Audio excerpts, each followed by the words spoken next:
Сайн байна уу? Ерөнхий боловсролын 8 дугаар сургуулийн өсвөрийн сэтгүүлч клубын гишүүн Азрахал байна. Өнөөдрийн маань дугаард боловсролын газрын хүүхэд төгжил хамгаалалт хариуцсан мэрэгжилтэн Сэлэнгэ эгч маань оролцож байна. Сайн байна уу та? Сайн уу сурлага өндөр үү? Сурлага өндөр байна. Манай Орхон аймагт дөрнөж байгаа гендер суурилсан хүчирхийллийн аяны талаар бидэнд мэдээлэл өгөөч. За улс орны хэмжээнд гендерийн 16 хоногийн аян үргэлжилж байна. За энэ жилийн хувьд технологи ашиглан үйлдэж буй гендер суурилсан хүчирхийллийн эсрэг нэгдэж байгаагаар онцлогтой байгаа. За энэ аяны хүрээнд ерөнхий боловсролын сургуулийн сурагчид болон за нийгэм сэтгэл зүйн алба хамтран за нөлөөллийн үйл ажиллагаануудыг олон талт хэлбэрээр зохион байгуулж байна. За ерөнхийдөө бол бас та бүхэн анзаарч авал энэ оранж буюу девелопер шар хөнгөийг нэлээд бэлэгдэж байгаа. Тэгээ учир нь бол энэ хүчирхийлэлгүй нийгмийг бүтээх, ихтгэл найдвар төрүүлэх тийм ээ ямар нэгэн байдлаар одоо өнгөний ялгарал гаргахгүйгээр тийм ээ жишээлбэл нөгөө эмэгтэйчүүд илээ ягаан өнгө хөвгүүд эрчүүд цэнхэр өнгөч гэдэг юм уу ингэ сонгодог болвол энэ улбар шар өнгө маань бол аль болох хүйсийн ялгаа гаргахгүй юм тайван амгалан ихтгэл төрүүлсэн иймэрхүү одоо өнгийг бэлэгддэг учраас бас нэлээд одоо улбар шар өнгийн занга, толгойн алчуур за одоо бөмбөлөгч гэдэг юм уу иймэрхүү байдлаар бас энэ өнгө тооноо бид тодорхойлж байна. За хүүхдүүдэд хандаж та юм зөвлөгөө өгнө үү? За маш чухал асуулт байна.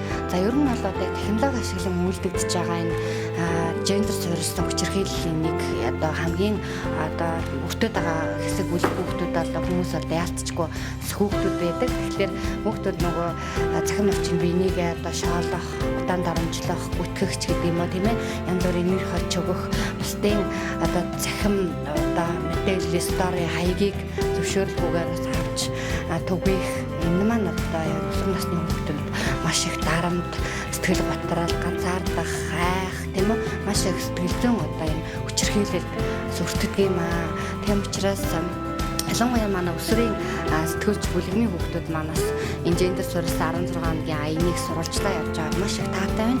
Тэгэхээр хүүхдүүд болоос та бие бинийгээ ялгаатай байдлыг хүлээн зөвшөөрөх, бинийгээ хайрлах, тэгээ цахим орчинд одоо энэ гүтгэх, гутаан дарамжлах гэдэг юм уу айлгаснаар тухайн хүүхдийн сэтгэлзүйд ямар асар их гэмтэл, ганцаардал одоо сочирч байгааг тооцоолж, тэгээ бинийгээ хайрлах л одоо ийм л зүйлийг энэ аяны хүрээнд бид нар ойлгож авах хэрэгтэй.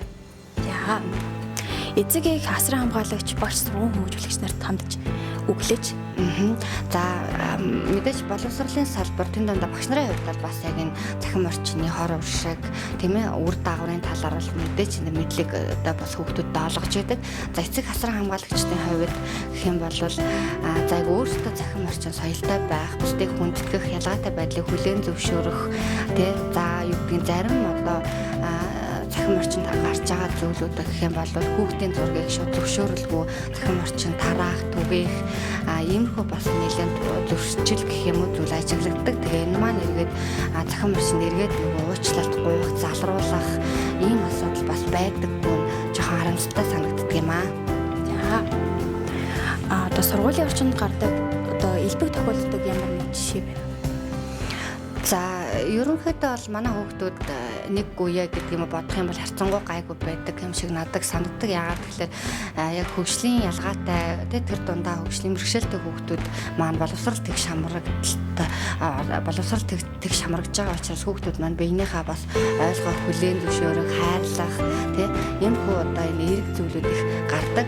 За сургуулийн орчинд бол үдэнгийн дээрлэлт мэдээж бас нэлийн гараад байдаг. За учир нь юу вэ гэхлээр үдэнгийн дээрлэлт гарах шалтгаануудын нэг нь энэ захин орчинд бас буруу мэдээлэл хүргэх түгээгтэй.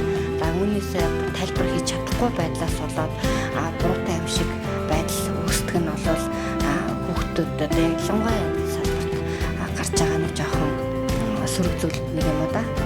Сүүлийн үеийг танд үлдээ. Та одоо хэлэх гэсэн үг. За баярлалаа. За тэгэхээр технологи ашиглан үлдэж хүчирхийлэл гендер суурьсан хүчирхийлэлтэй тэмцэх гээд өвгний одоо сэдвийг агуулгын хувьд бол маш ойлгомжтой, оновчтой байгаа. Тэгэхээр бид нар бол яг цахим орчин соёлтой байж чадчихна уу те цахим орчинд бусдын одоо эрх хэрэгчлөө өвдөл бодол өөрөөрөө байхад нь хүлээн зөвшөөрч амьдарч чадаж байна уу гэдэг дээр хүүхэд томчууд бүгдээр бас дүгнэлт хийх шаардлагатай байна. Тэгээд энэ дээр бол хүн болгон одоо цахим орчин соёлтой байх, эерэг байхыг уриалж байна. Ингээд гендерийн 16 хойногийн аянд нэгдэцгээе. За баярлалаа. Өнөөдрийн маань подкастэнд одоо цаг зав гарган оролцсон танд баярлалаа. За баярлалаа. За танд ажлын өндөр амжилт хүсье. За баярлалаа. Тэгээд өсрийн сэтгүүлч бэлгмийнхаа охинд өндөр их амжилт хүсье. Тэгээд сайн сэтгүүлч болоорой. За баярлалаа.